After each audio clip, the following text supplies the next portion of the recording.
Ether. Ether inhaled and then exhaled. His mind drifted to Plume, despite his best efforts to concentrate on his meditation. He was lucky he had already written his speech for the Festival of the Wyvern. Otherwise, he would be at a pitiful loss for words. As additional northern towns disappeared off the map of Coserai, Ether had decided not to speak out against the crusade. He had wished to discuss his thoughts on the matter with Plume, but having the regional armies dealing with the Rysic rogues seemed such an obvious decision that he didn't dwell on the conclusion. Rather, he dreaded his speech. Rehearsing it was difficult, especially as he continued to lose his patience and drift into tangential rants regarding kinship and religion. He just needed to clear his mind. In and out. Distracted, Ether sat at the edge of the platform and opened his eyes. Sapphire light filtered in through the gemstone panels, and conviction shuffled in the prayer space behind him. Ether looked down the dozens of stories that stretched below, emptiness replacing his usual basophobia. Conviction, Ether asked. Yes, Ether. Am I allowed to be in a relationship? Whatever do you mean? You have romantic interests often, do you not? The high priest said, with a voice full of parental judgment. I do, he said, rolling his eyes. They aren't relationships. They're indulgences more than anything else. Why do you think you couldn't have a relationship? I never had a friend before. I was always kept away from people my own age, except for individual prayers, but then, once I gave them my blessing, they'd leave. It was the same for relationships, too. Lords and ladies visit the castle. They come, they go. Sometimes a lady expresses interest in me, and then she fades away once she leaves. Servants sometimes express an interest, then they get transferred or quit. Everything in my life has been temporary, like nothing intends to stay with me. It seems as though the only ones I can count on to remain are the characters in my books. So, can I even be in a relationship? Of course, Ether. You can do what you want. Wed a royal, or a servant, or a mage. Your circumstances are peculiar, but not nefariously so. Am I or the High King so transient in your life? Admonition? The other viziers or mages? No, Ether admitted. But I'm stuck with you lot. I don't get to choose. Anyone I choose vanishes. Friendships only fade if they are not maintained, and they can be preserved at great distances. Write letters when apart. It'll also provide valuable handwriting practice. Ether pouted. He wanted the future to be easy. He wanted Plume just to work in the impenetrable castle and be his friend. Maybe she could be something more. For now, he just didn't want to lose her company. I know, life is hard, but it is time to meet a new group of prisoners. Ether scowled. The last thing he wanted to do was visit the petrifying dungeons. Ether entered the lower dungeons from the marketplace. It was a longer route, but more of it was in the daylight. He'd risk the mob for the sun's comfort. Without looking at the morbid hanging decor, he passed into the judgment chamber. Castle guards had lined up the next round of prisoners who had committed particularly grave offenses. Methodically, he stared into the eyes of each prisoner. He didn't threaten this bunch with eternal damnation, even though the heretic from his private prayer session had been present. With slumped shoulders, glazed eyes, and a bowed head, the demoness seemed soulless. It was plain his demon-worshipping spirit had broken. Ether didn't feel the need to press the man further. Yarrow collected the man. This one gave us false information regarding the others in his congregation, so we will pursue them by other means. Ether shrugged, unfazed. Yarrow forced the man's head down and dragged him away. Ether couldn't remember the man's name, or if he had even known what it was. The guards let Ether leave before they escorted the rest of the prisoners out after him. He didn't want to listen to their cries of anguish. How can you condone this? One cried. Ether didn't know what they meant. Condone what? Making eye contact with them so I'd judge them in death? That was standard. It could happen as I sauntered down the corridors of the castle. He dismissed the complaint and turned down a different hall. He wanted to get away from them. Ether opted to leave the lower dungeons through the marketplace. He had been lucky in not being recognized on his journey here, and he hoped he'd enjoy the same success for the return trek. A moment later, scuttling sounded near him. A shadow moved in the dim, tainted candlelight. Suspicious, he brought his lantern up to illuminate the source of the sound. Plume? She crouched in a corner in her usual working clothes, with a trough of pasty slime. Ether? What are you doing down here? He extended a hand to help her up. She returned his question after she rose to her feet. I'm here to judge the prisoners, he said. The cracks in the foundation originated here. I just finished fixing them, and I was on my way back. But the bodies... Her expression looked haunted. What about them? She shook her head. They're dead and hanging from the neck in front of the other prisoners. Capital punishment is illegal. Panite claimed he was merciful. The bodies served to scare the others. I wouldn't worry about it. He knew that Panite sometimes executed those whom he deemed evil enough. Most prisoners are rehabilitated and released after I stare into their souls. If any don't, they're the worst of the worst. Mass murderers, demon worshippers, or assassins that target spawn or priests or royalty. Do you not care that the High King lies to the public? I assumed this was routine. I didn't realize killing prisoners was outlawed. But it's not like I'm the one killing them. Also, he did just mention in the council meeting that anyone going against the crusade was to be executed. It's not much of a secret. She threw her hands up. All of this was normal to him, even if it was unsettling. If there was one fewer assassin who wanted to kill me, it doesn't bother me in the slightest. Why does Plume care so much? Perhaps she's new to it. He realized she probably wasn't supposed to be in the prisons. Only Admonition, Yarrow, Master Vale, and some of the Imperial Guards ever came down. Let's talk about this somewhere else. She nodded, glancing around.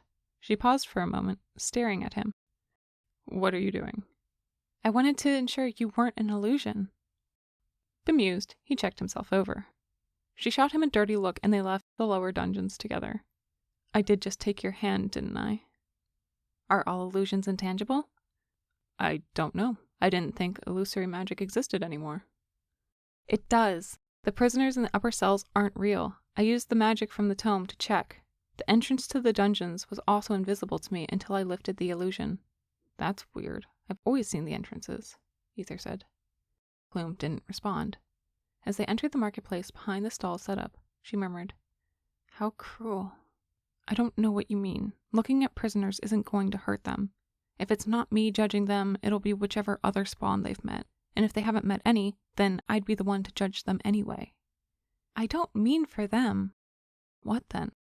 The High King is purposefully making you review the lives of the scum of the planet, knowing you'll see every gory detail, and knowing that you'll relive what they felt when they killed or raped or prayed to demons. He's making it that much harder on you to choose the right path in the end, rather than spreading the burden around to the other spawn they might have known in their life. I doubt he intended that. Ether never put those facts together in the way she just had, but he had looked at thousands of prisoners' eyes over the rotations. His frown deepened past where he thought it could go. It hurt. Plume guided him away from the marketplace toward a stone bench under a pergola to have some privacy while they spoke. Maybe I'll ask not to do that anymore. Maybe I'll just let the judgment encounters occur naturally from now on. The more he thought of the notion, the worse he feared it. He started shaking as he imagined the horrors he'd have to endure. Hey, it'll be okay, Plume said. You'll get to review my life too. You'll get to feel what sorcery is like. You'll get to explore the mage's college and my memories. You'll see Hyeri and its crazy weather. You'll meet my parents and experience a fun childhood. Did you have friends growing up? Ether asked. Once I enrolled at the mage's college, I did. You'll like them. Any romantic interests? He asked. She turned colder, as she had during their previous conversation. He worried she would throw her words at him again.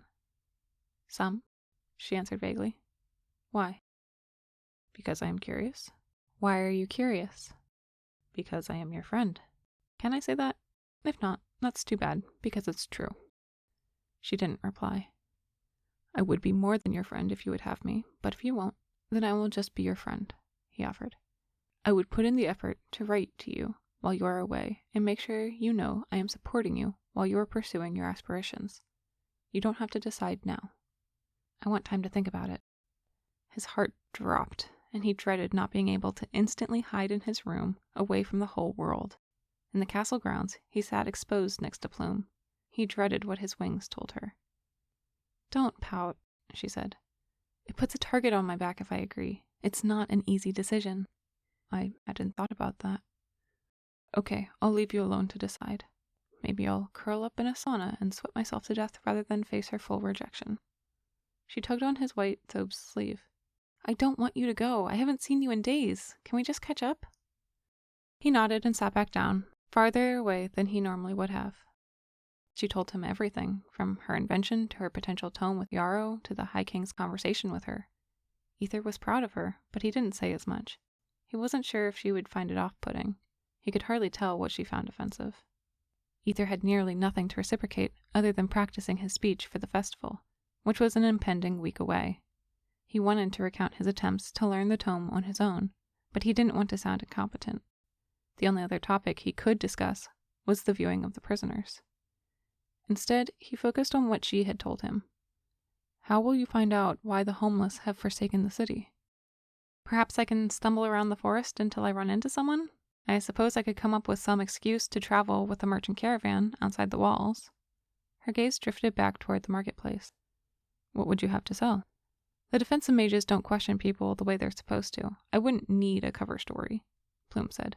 But maybe I'll just go with them. I could be traveling to my next post. It would be an excuse to get out of the city without arousing suspicion. Can't you levitate on your barriers over the walls?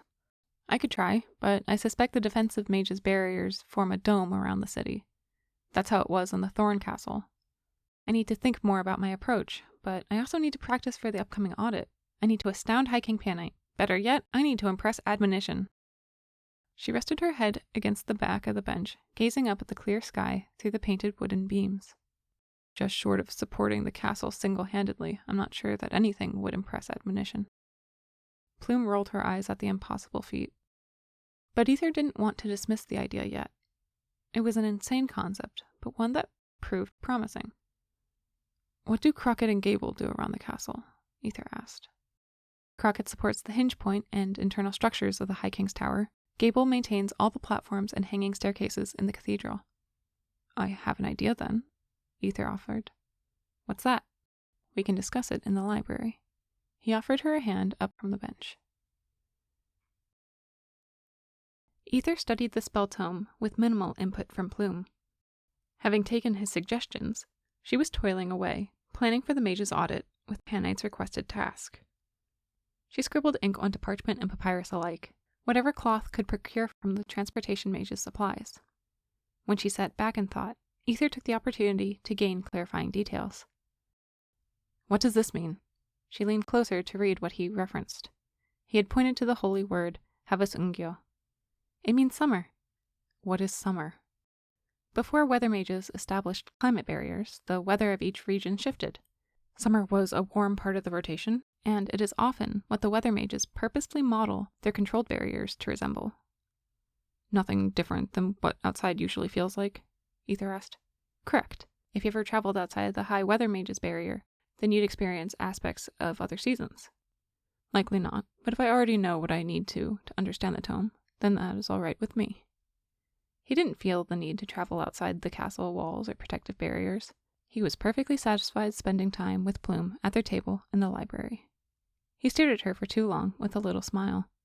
She smiled, embarrassed, and refocused on her work. Several days later, after they had resumed their usual evening library sessions, Plume arrived with a wild look in her dark eyes. What happened? Ether set aside the tome. I did it! I left Athlia and tracked down one of the people living in the forest. What happened? He repeated. As the defensive mage suspected in the council meeting, they've built a community for themselves, Plume said. What are they doing? Ether asked. From what I can tell, just living. I met a man named Page who helped me resupply my parchment stock for the tome. They have a whole system working for them. Food, water, plumbing, shelter, all of it. It's amazing given how recently they moved out there. Did you tell them who you were? Ether asked. They already knew. I had told them that I wanted to get out for a stroll and enjoy the air outside the castle, and they believed me. They were all welcoming. I'm going to go back to get more information before I report my findings to Panite. Just be careful, he worried about her. I know you want to excel at your assignments, but be safe. I'll be fine.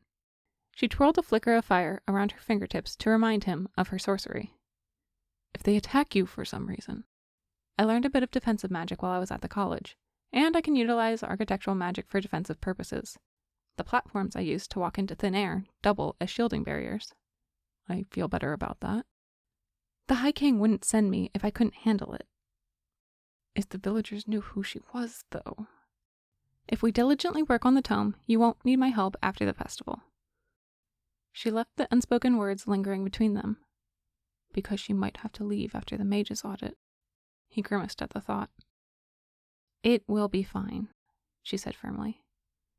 Have you considered what I asked? Ether asked, unsure whether this was the appropriate time to resurrect the idea. I have. She didn't meet his eyes for a moment. He clutched onto his fleeting hope. It's bad timing, and it would endanger me. But? He asked hesitantly. But I would be willing to go slowly and give it a try. Even though he wanted to hear them, Ether didn't think her heart was truly in her words. Plume. He delicately took her hand in his. If you do not want to, do not feel pressured. I can tell you're feeling uncertain. It's not that I don't want to. What is it? When we first met, I initially viewed your courtship as hollow. As I came to know you, you stopped flirting with me, and the real you finally emerged. The one that didn't need to put on airs. She's not wrong. But we are friends now. I'm prepared to test out a relationship with you. But I also know your ego, and I'm worried that I'm going to get hurt because of it. Especially if I have to leave Athlia for long lengths of time. I haven't had practice with serious relationships before, but I wouldn't do anything to hurt you. She nodded. Slowly then. Of course. He kissed the back of her hand. Ether couldn't blame Plume for her trepidation. He knew how he was, but he wanted to do something to prove his dedication. Ether, I had a thought. Conviction offered after his speech rehearsal the following afternoon. He asked, grateful for the temporary vocal relief from his non-stop practice. Garb varies for traditional customs. You have specific attire, as do the mages. Yes? If you have entered into a relationship that you would like to make public, then I would suggest speaking with the castle's tailors to prepare the appropriate garb for such a position. There is such attire. There's one for everything. I would imagine you might find a book with previous designs in the library, Conviction said. You spend enough of your time there. I'm surprised you haven't discovered it. After his rehearsal, Ether took the high priest's advice. He went to the library, found such a book, and brought it to the tailors. Cloth, could you make something like this? We can do something special with this. Plume will look stunning. We'll leave it in her room when we're done. Cloth winked at him before he turned to go. Ether smiled in return. He was grateful for knowing the servant's name from Plume saying it in front of him. He didn't know the names of most of the castle's servants, and it was certainly far too late to ask. Too soon approached the festival of the Wyvern. The anniversary of the day Otia the Renowned manifested her curses upon the physical world during her birth as an archdemon. The castle filled with foreign mages, viziers, aristocrats, and servants. Royal families arrived via their contracted transportation mages.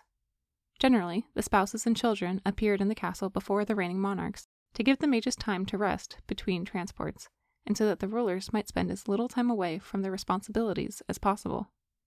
It also provided the future monarchs time to mingle with one another. New arrivals endlessly pursued Ether to demand blessings. Princesses and ladies stalked him, trying to snatch his attention. It became such a problem that he and Plume could no longer study in the library. Traveling without guards, no one could halt the lecherous nobles. Instead, Ether spoke with Plume in the comfort of the cathedral's roof, or his room, both of which enjoyed the protection of posted guards. Ether's accommodations were massive compared to the room the High King had provided to Plume. He had a bedroom the size of a courtyard with a washroom, study, lounge, and private library. The light from dozens of chandeliers lit tasteful paintings in silver frames, and heavy blue velvet curtains permanently covered the windows so that no one would peer in his room without his consent. He had to admit, it was fun sneaking around the castle with Plume. There was something intimate about seeing her behind closed doors. The relationship grew slowly, as he promised, but he cherished sitting against her on the couch rather than spaced apart in the library's individual chairs. Their proximity gave him an excuse to brush his hand or arm against hers on occasion. Another perk was just seeing her up close, to look into her inviting inky black eyes and not look away in embarrassment. At their day's ends, he loved listening to what she had done that day, whether it was interacting with her friend and colleague Tim, of whom Ether became remarkably less jealous upon learning of his wife, or whether it was her delving deeper into the forest of the newly formed town, she enthralled him. He did tire when she spoke of the markets or complained of the prices in the kitchens, but he would tell her of the prayer requests, the sad stories, and the nerves he had about presenting his speech. She reassured him, and he'd practice reciting it again. When they took a break, she taught him the physiology of the brain's neurons that the spell tome discussed. To master the spell, he had to comprehend the underlying science. It was obscenely complex, and he was grateful he could learn it from Plume. If Plume leaves, and I need to learn the rest from Yarrow, I don't think I will. Maybe another healing mage can help me understand it. Later in the week, he focused solely on practicing the speech. While he rehearsed, sometimes Plume toiled in preparation for the audit, and sometimes she listened as a captive audience. She had him say it blindfolded in different places and while multitasking. When he concluded practicing blindfolded, he reached to take off the strip of fabric around his face. Before he could, Plume hugged him. He closed his arms around the small of her back, still unable to see. She leaned her head against his. Her flyaway hairs tickled his cheek. "You'll do great." He blushed. They hadn't had much physical contact. He was happy she hugged him, but he didn't understand why she'd chosen then.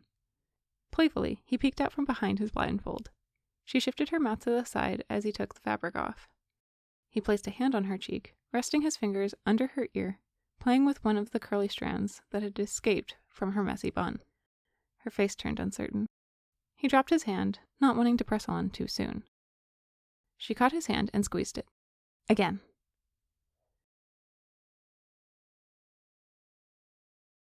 When the festival arrived, Ether memorized the day's schedule before leaving early to avoid the foot traffic in the corridors to the mage's audit. As a bonus, he wouldn't worry about being swamped with beggars asking, or more frequently demanding, a blessing. On the grounds of the impenetrable castle stood recently constructed stands to observe the day's events. Ether navigated to his seat beside the High King and the High Priest. Below their row sat 12 seats for the low monarchs. Below that sat the rest of the High Council, and below that sat the other monarchs' councils and attending family members. Prominent military members had notable places of honor as well. The remaining attendees would be cramped away from the reserve section. Admonition guided the audit's proceedings from the ground. Regional Khazarish soldiers were posted in each tier of the stands, ensuring that no one entered who didn't have access. Conviction took his seat shortly after Ether. "How do you feel about your presentation?" Conviction asked. "I'm ready." He was. Ether had practiced it more than 24 times. "Perfect. King Tanzanite will appreciate the morale boost for the crusade efforts," Conviction said. Ether nodded. Regular citizens filled the stands. The miscellaneous attendees section filled first, then the low monarchs' councils. Upon the arrival of the High King, dressed in a ceremonial black and navy caftan, everyone stood until he found his seat. As soon as he did, the first round of competition began. Admonition led the mages around the field. Seasoned mages grumbled that the audit was demanding and degrading, but no one heeded their gripes. When the architectural mages strode out, Ether identified Tim, Gable, and Crockett, in addition to the others, but he did not see Plume. His fingers and toes curled unintentionally in anticipation. The weather mages, the healing mages, the transportation mages, and the defensive mages were all present. But then, Plume arrived with the combative mages. Ether relaxed in his chair. Admonition addressed the crowd, and his voice amplified, presumably with some sort of illusory magic. "We thank all the attendees for their interest in the events hosted by King Panite of Athlia. We have organized this audit to hold our mages accountable to high levels of excellence," Admonition said. "We will commence the audit with our combative mages." Cheers erupted from below, and the miscellaneous attendees stood, preventing everyone else in their section from seeing without standing as well. Each combative mage demonstrated a show of force. Some dealt mainly with ice or fire, while others incorporated multiple elements together simultaneously, like fire and wind displays. A few demonstrations used lightning. While the crowd had initially cheered at any show of magical ability, they quickly became bored as each mage fired off their powers through a standard set of rings at the opposite end of the arena.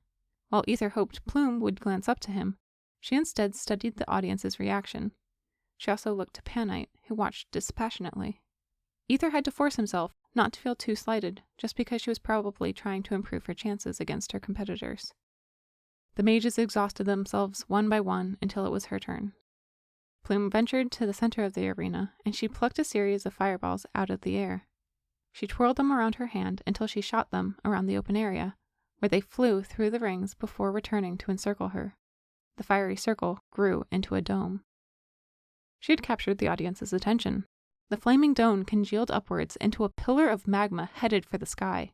As it fell, she turned the blazing mass cold. Anything inside the arena became jagged daggers of ice that she sent flying through the awaiting rings. However, whatever drifted into the stands turned into powdered snow. The people below clamored to catch her falling flakes. When Ether reached out and claimed one, its freezing touch tingled his fingers before it melted into a water droplet and rolled away. Is this alchemical magic? If Ether had to guess, her display of controlled power alone was enough to surpass her competitors. Plume was undoubtedly a master of her craft. She strolled toward the rings to collect some of her ice shards. Once in hand, she molded them into an ice scythe.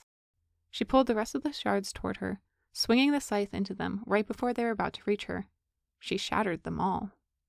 After the shards had gone, she threw the scythe upward, melting it to a controlled stream of water upon its descent. Directing with relaxed fingers and whispering fervently, she whipped the stream around faster and faster until an air current grew into a thin tornado. After flinging the ribbon of water through a ring, she dropped it to focus on the air instead. She split the air currents into multiple cyclones, dancing around the stage. Plume was showing off, but Ether figured that was the point of the audit. After this display of her power, he understood why she treated him as an equal. Though he wondered how much of the demonstration truly came from her personal reserves of magic versus from the spell tomes she knew. After Plume made the show of twirling the air around the stage to create a design in the sand, she quieted the air currents. Just as she lowered her arms, she splayed her fingers to unleash hundreds of lightning bolts from the sky in quick succession to create walls of lightning, landing in the lines drawn by the air until she scarred the design into the arena. At the end, she played with the little flame around her fingers again until she blew it out and took a bow. The crowd erupted, stomping their feet and hollering at the top of their lungs at her finale. The gathered monarchs sat silent. Plume's old low queen, Serpentine, seathed in her seat, clutching at the chair's armrests. King Pyrope of Devor rubbed his chin. King Tanzanite's eyes gleamed with hope. King Citrine shifted uncomfortably. Queen Ametrine remained stoic. The current contracted combative mages argued amongst themselves in a flurry of panic, but Ether could not hear what they were saying. Admonition complained to an offstage servant about getting the rings around the area cleared up for the next round before addressing the gathered attendees. We will take a short pause while we arrange the stage for the next test. When Plume returned to her seat, she made eye contact with Ether as if to ask, "Did I do okay?" He smiled and nodded vigorously so she could see the gesture despite the distance. And she was worried I would be the one to hurt her? Conviction cleared his throat. He had a shocked expression, shook his head, and looked to the High King, but said nothing. Panite hadn't moved. Calculations moved behind his eyes and gears turned in the man's head. Ether had observed the High King long enough during their meetings to know. Any time he got like this, he tended to execute an elaborate plan shortly afterwards. Ether narrowed his eyes suspiciously at what Panite might have planned for Plume. Even after the servants cleaned up the arena to the best of their ability, Plume's design remained scorched in the ground. The rest of the mage groups competed thereafter. For the transportation mages, items disappeared, and no one knew if they had succeeded in sending them to the correct location until Admonition received word from another mage. Ether assumed their presentation would be the least interesting to observe. That was until the defensive mages displayed the size of their quasi-invisible barriers. The healing mages were marginally better. The crowd was more excited to see the renowned Master Gentian than to observe his craft. Attendees would leave if Plume weren't participating in the architectural competition. They want to see what she'll do to amaze them next. Asiel, I pray she doesn't suffer the burden of fame after this. She'll hate it more than I do. Verdigris, the castle's sole alchemic mage, copied Plume's tactic and engaged the audience. Reactions bubbled up from his test tubes and large vats of liquid changed color as he added various vials to them. Delighted gasps from the crowd often followed each of his reactions. When it was time for the architectural mage's assessment, a hush fell over the crowd in anticipation. Crockett ambled to admonition and spoke loudly to the advisor, such that the echoing features of the stands carried the sound of their voices to the audience. Gable and I could not possibly participate in such an event, Crockett said. If we were to direct our magic away from maintaining the castle's towers for any length of time, they would collapse. Admonition whispered something to the high architectural mage before he strolled back to his prior position beside Gable. Even from the distance, Ether could see Plume rolling her eyes. The other architectural mages did not attempt to skip over the trial, however. In turn, they proved how much weight they could handle, in addition to creating various sculptural creations. Tim had done much better than Ether would have guessed, and it looked like the middle-aged mage whispered spells of his own under his breath to help with his challenges. Ether wasn't sure how Plume would fare after her previous display of power. She had kept her head up, and he knew she had leveraged her tomes, but she still must have been drained. She had had a chance to rest between the other examinations, but he wasn't sure if the respite had been long enough. As Tim left and Plume trekked to the center of the field, they grasped forearms in solidarity for a moment before passing one another. Ether decided he wasn't annoyed by the gesture between Plume and her older friend. It was strictly platonic. After Admonition gave Plume her instructions, she struck up her string of spells again. Simultaneously, all the weighted blocks of various sizes raised and remained suspended in place. While the spells carried the load of the stone, she used her sorcery to sculpt them how she wished. Although the crowds had initially been intrigued by her abilities to lift the rock and bend it to her will, it was less interesting than her first performance. Plume accounted for it. Crockett, Gable, and all the defensive mages gasped and shouted, and their eyes darted to the castle in fear. But nothing happened. In the confusion, Plume seized the opportunity to explain what she had done, projecting her voice throughout the stands. When this portion of the audit began, Master Crockett and Master Gable unwittingly lied. They claimed that the castle would collapse if they were unable to maintain their respective sections. However, I have cut off their use of magic, and the castle still stands. It is not that the castle does not need architectural mages, but I have written spell tomes to make their roles unnecessary. Any witch or wizard could replace them. The good news is that they can compete now that they are unburdened with maintaining the castle's load. Admonition had nearly turned purple in rage. He balked at Crockett and Gable, who unsuccessfully fought against Plume's defensive magic while she carried the castle and the additional weight of the blocks on her shoulders. Plume was amazing. Ether had had no idea just how much so until she displayed the true extent of her talents. The monarchs below him murmured similar sentiments, although they said her choices were reckless. Admonition was unintelligible for a moment as he ran through codes and guidelines. Plume finally released Crockett and Gable from the restraints of her defensive magic. Don't worry about doing the heavy lifting anymore. You can leave it to the younger blood. Ether cheered for her. Someone from the crowd called, "Stick her to the thick bloods!" Additional voices joined them, and noise erupted across the grounds in support of her. Quieting everyone, Admonition asked, "Your Highness, surely you do not expect Master Gable and Master Crockett to complete the audit under these circumstances?" The High King moved forward in his chair and spoke clearly. "I always intended for them to complete the audit. If they did not attempt it, I would have fired them. It is thanks to our young Master Plume that she has saved them a future career in this castle, provided they prove themselves against their colleagues." Ether wished Panite would have just fired them outright. The High King likes playing games with people's lives too much. But Ether knew Plume wouldn't have accepted her victory unless they gave their whole effort as well.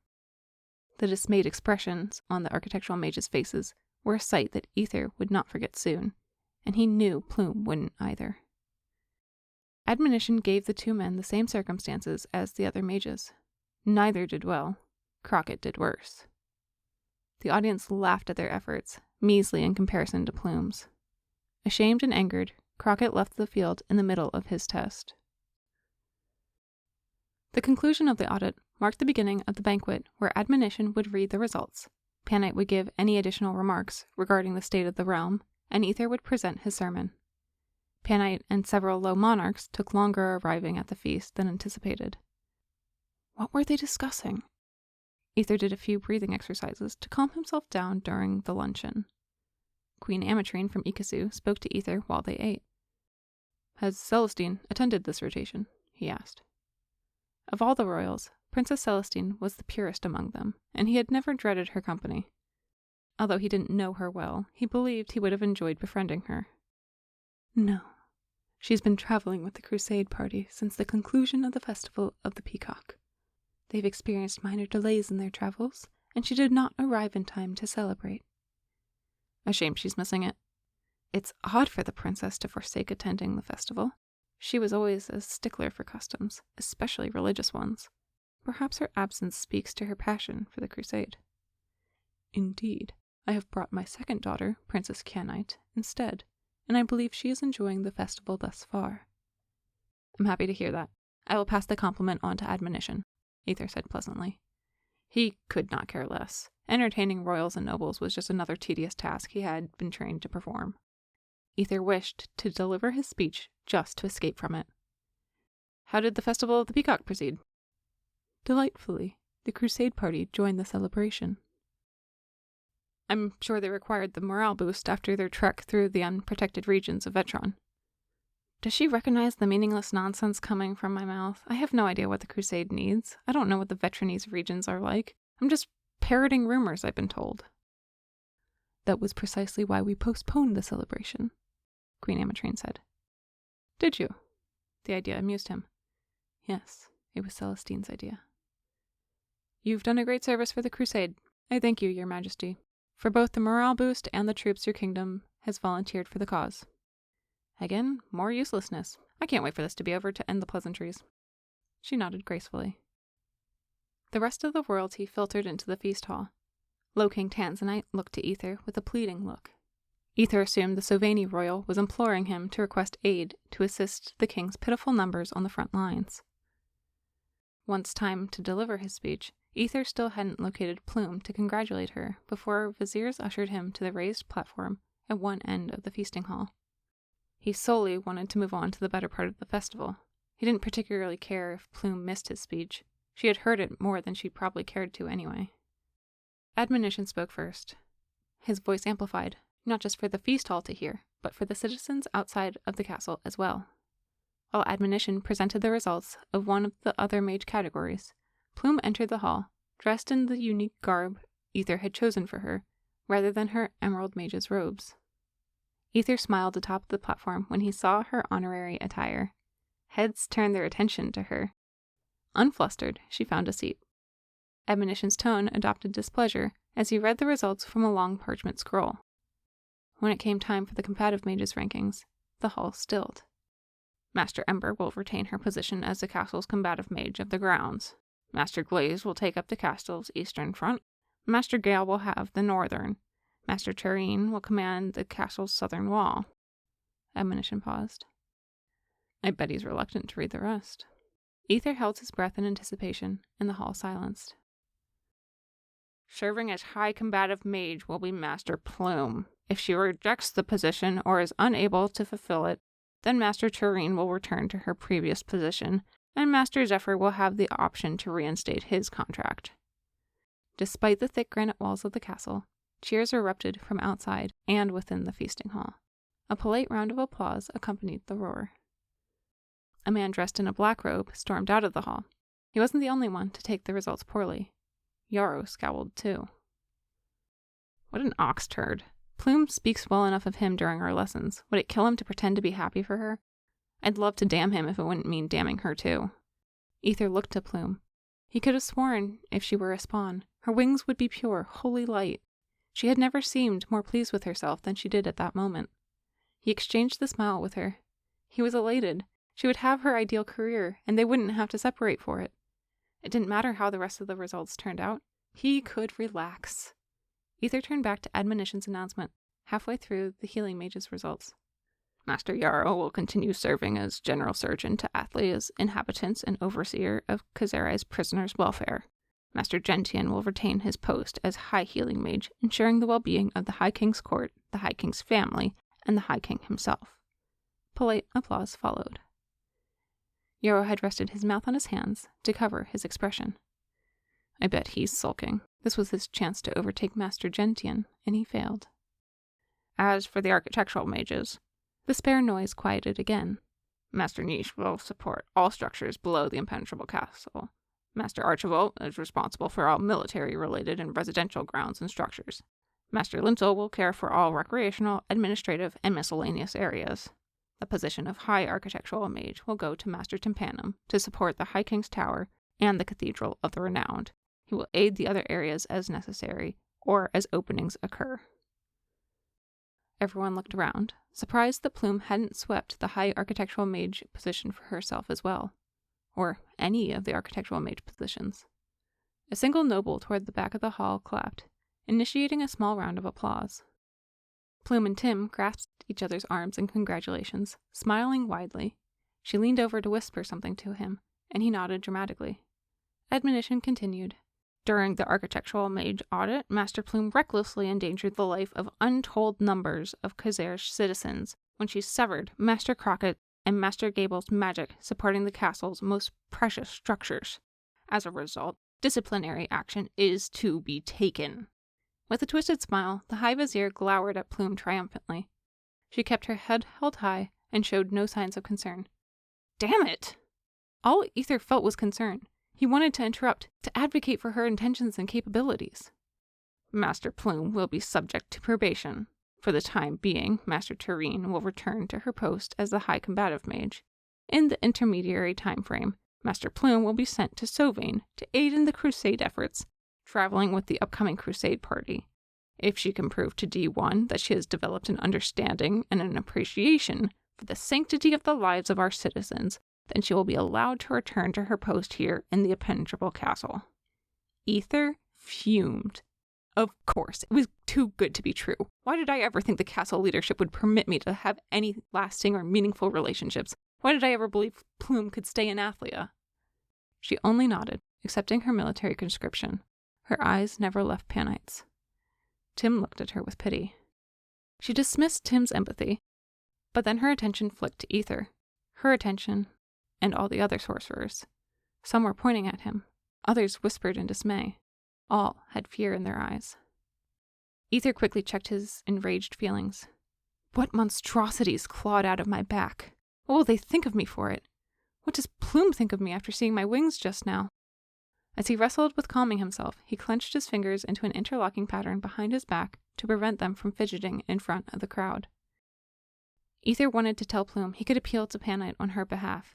He needed to make everything all right, so she could work the position she had rightfully earned. She's the first person I want to use my station to help, but she's too proud to accept it.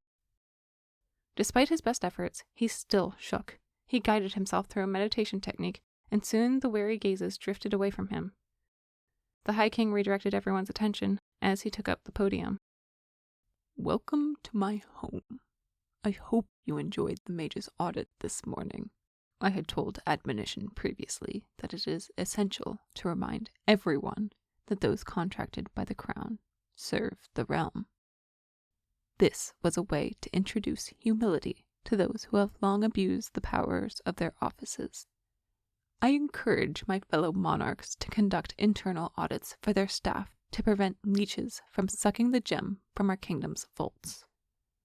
I recognize there might be mixed feelings about Master Plume's assignment. However, I have spoken with Low King Tanzanite, and I am confident this is the best choice for the realm. Sovane desperately requires aid, and Master Plume has demonstrated her talents to handle such a threat. I have full confidence her abilities will prove both necessary and better served in the north than rusting in our endearing peace. Plume nodded at him. Bittersweet indignation tangled in Ether. She wants to leave to fight. Ether's heart plunged, and it was becoming an unpleasantly common occurrence. He still resented Admonition and Panite. Even though his teacher would have had nothing to do with the decision, conviction irritated him too.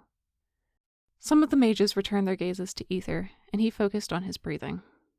Rotations ago, conviction told him that if he focused on any given topic or task, his phantom wings would recede in their length. At least, small demonic wings would likely be less unsettling than ones that spanned the hall. He drowned out the rest of Panite's remarks in his head. Once Panite concluded his speech, Ether took his station upon the broad stone backdrop, overlooking the feast hall. He knew his voice would likewise project not only throughout the hall, but also throughout the city.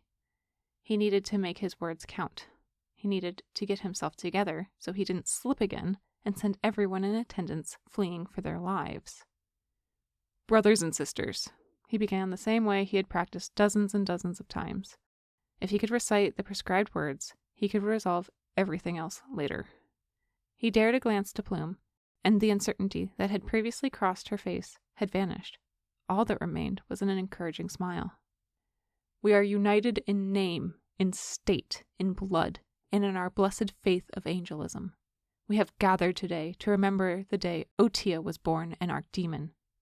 The Festival of the Wyvern recalls a day full of suffering for all people of our realm. We remember today to avoid the mistakes of ages past, to ensure they never occur again, and to ensure that only angels are born of all spawn from hereafter. The speech proceeded similarly to previous rotations, and he had a captive audience once the sorcerers settled down. It was fortunate he had rehearsed as much as he had, because emotions clouded his mind. I spend so much time meditating, doing self-realization exercises, and working on my emotional intelligence, yet it falls apart once faced with the first hardship. What will I say to Plume, or to conviction? Otia's mistake was that she was selfish. She moved from her home in Athlia to the most beautiful place in the realm, Balia Island, and upon her death she ruined that paradise. She turned it into a monster-infested nightmare. Despite her death dating back to the end of the Ninth Age, the results of her choices to this day still haunt the island. It is how she earned the infamous title of the Renowned. From her existence, we learn to reject the simple path when the simple path is wrong. And that is what I have come to speak before you all today, doing what is right, even when it is hard.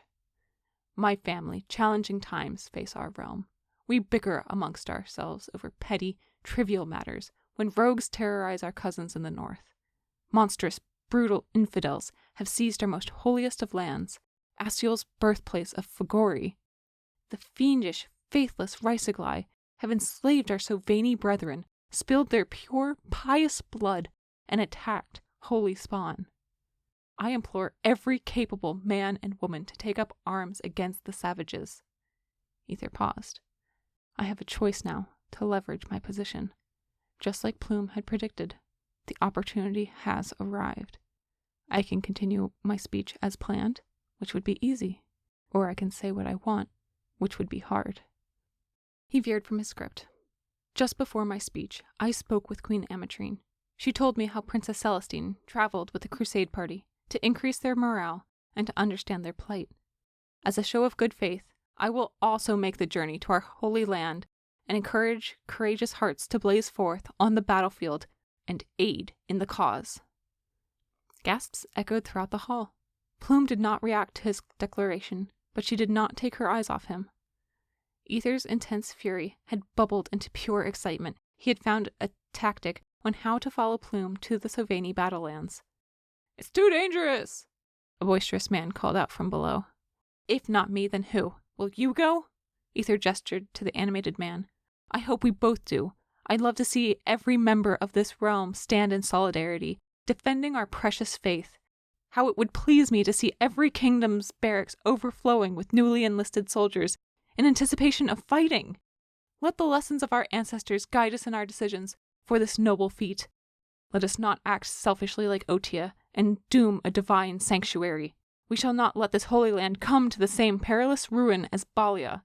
We shall not act selfishly and allow others to defend our home for us. If you fear death, do not fret, for we all will enjoy the earned joys of the blessed lands. Even if you perish, you will die protecting the holiest part of our realm, and then you will have an eternity of peace and happiness to bask in glory for performing such valiant efforts. After all, I will ensure you receive such a fate. And if you cannot make this journey, there are ways to lend aid. Provide for the crusade caravans, Give them food and supplies where you can. Donate gem and coin to your shrine or cathedral. When the crusade party passes through, I hope to see you all there standing with me. Astiel wills it! The 13 monarchs privately convened to discuss Aether's crusade proposal. Flurries of excitement reverberated through the hall, nearly as quickly as the whispers about Aether's wings.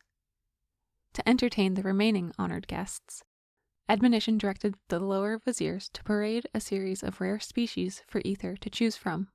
There was a Mara, cruel and wolf-like, a midnight Naga, graceful and serpentine, a flaming Alphin, noble and distant cousin to the dragons, a prickly Tarrasque, tranquil and reptilian, and a sleek Enfield, cunning and vulpine. He looked into the eyes of each. Respectively, one had sparkling golden sclera, one had razor-thin pupils, one had bottomless emerald irises, one had horizontal rectangles dissecting the centers, and one restrained a fighting spirit biding its time. None of the animals resonated with Aether. None of these animals belonged in the cages they were in. A pen was the only habitat he knew. Panite would never allow him to leave the last wall surrounding Athlia's grounds. The only way he even had a chance to escape would be with the crusade, and even then, still probably not. If he were honest with himself, he appreciated the walls keeping the rest of the world out. If he hadn't met Plume, he would be satisfied with his pampered castle life. If he were to find an animal companion, it would be a lazy creature, raised in captivity. After yet another rotation of wasted effort, the test to find an animal companion had failed. The words of the heretics came back to haunt him. Perhaps he wasn't the Archspawn after all, and perhaps he would never find his animal because he didn't have one. He wasn't sure which prospect he disliked worse, losing his identity or separating from Plume. After the possession of the animals, Admonition escorted Aether around the floor to socialize with the honored guests. An orchestra took up a light melody in the dancing hall, which mirrored the feast hall through a row of pillars that divided the twin areas lengthwise. As the plates emptied, the guests transferred from one side to the other. Dark-colored fabric twirled fancifully down the full stretch of the granite hall. Black lace overlaying navy gowns was always a popular option for the festival. Low blue-flamed sconces set the tone of a memorial celebration for the Archdemoness. "Oh, Aether, how pleasant to make your acquaintance once again," an older lady greeted him.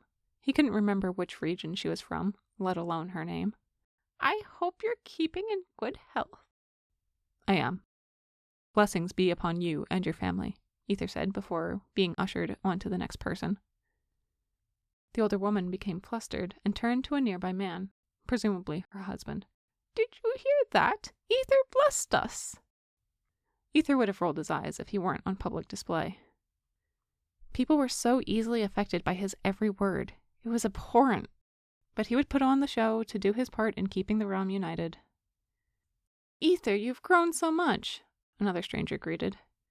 "Aether, you're becoming a fine young man. I'll have to introduce you to my daughters at next rotation's festival. They'll be a respectable age to marry by then." The crowds of people amassed and ebbed in a blur. Men and women kept touching him, ruffling his hair, grabbing onto his arm or shoulder, trying to kiss him and making him generally uncomfortable. One person stared at him wide-eyed and smelled him after he approached. "Aether, can I get a blessing? I'll join the crusade if you do." "Aether, what will you do once you reach the front line of the crusade?" "Aether, has Astiel spoken to you?" "Aether, will you save us?" "Aether, what's to happen to our realm?" He wanted to drown out their false smiles and pathetic pleading with anything else. As an anchor of sanity, he focused on the orchestra's music throughout the ordeal.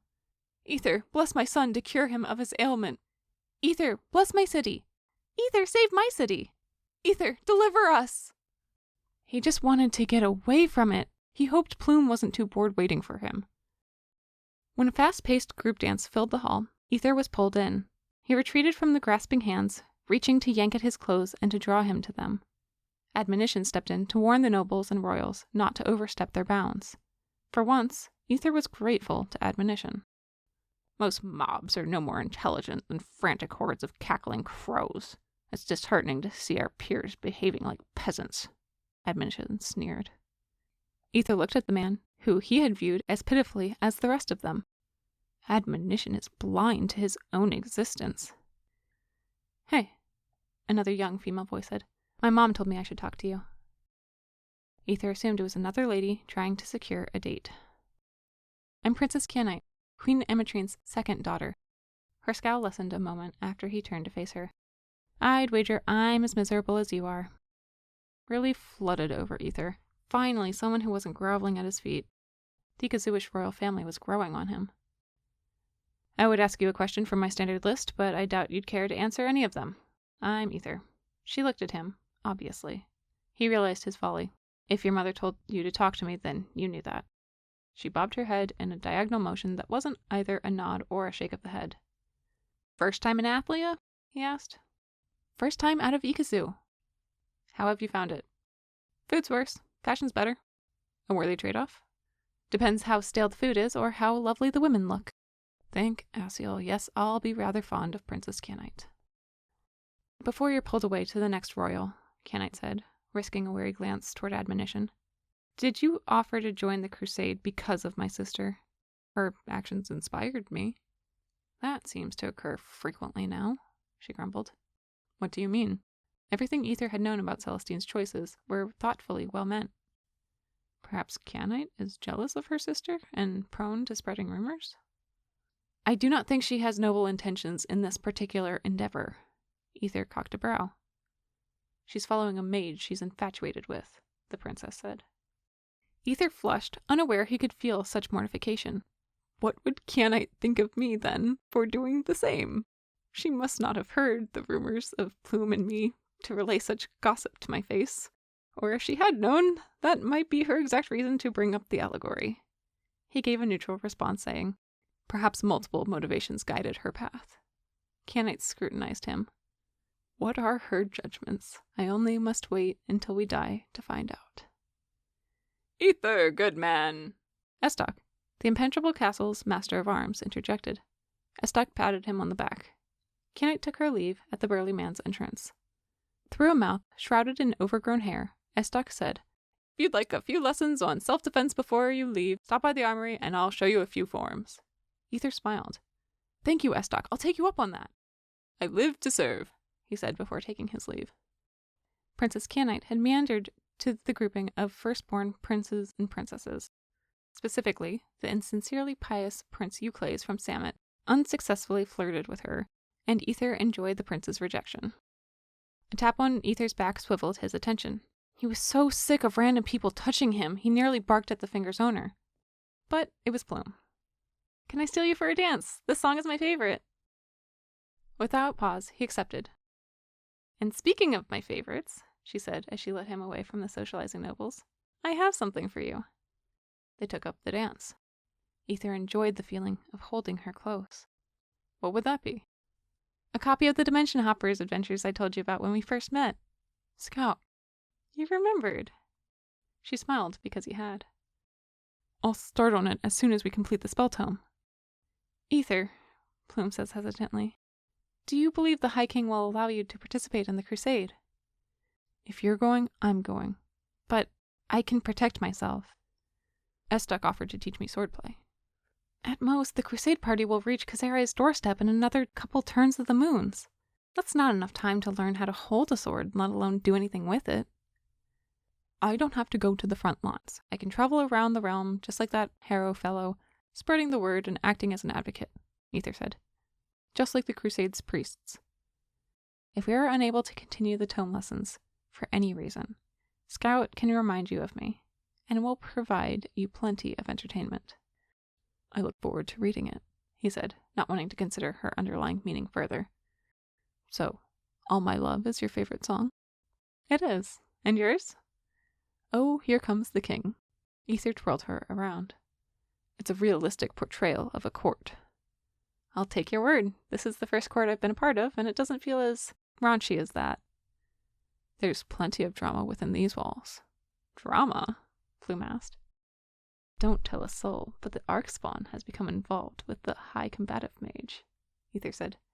That doesn't count. What else is there that's... An arrow soared toward Ether. It sailed past defensive mages, drained of their ability to end its flight.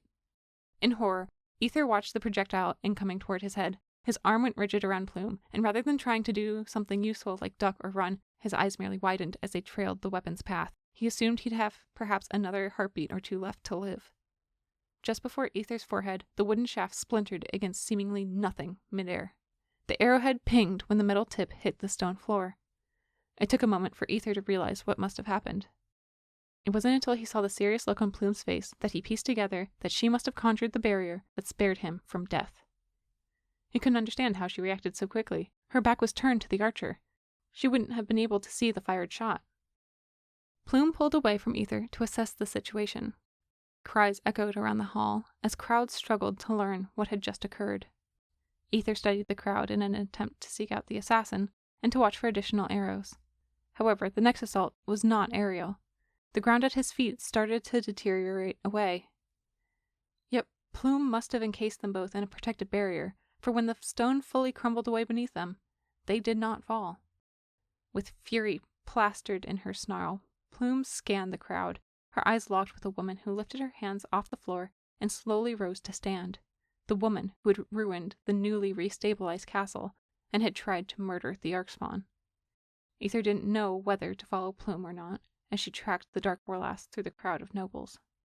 Others had backed away in fear at the first attacker, armed with the bow.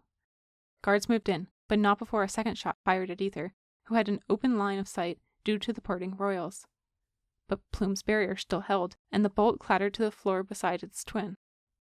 The crowds hindered Plume from reaching her target. The warlass assailant withdrew faster than Plume could reach her. Guards reached the man with the bow, removed the weapon from his hands, and apprehended him. As soon as he lost hope of escape, the man shouted, "Demons deserve our worship! You all are blind! Ether is a false Archspawn!" And then every pair of eyes turned to Ether.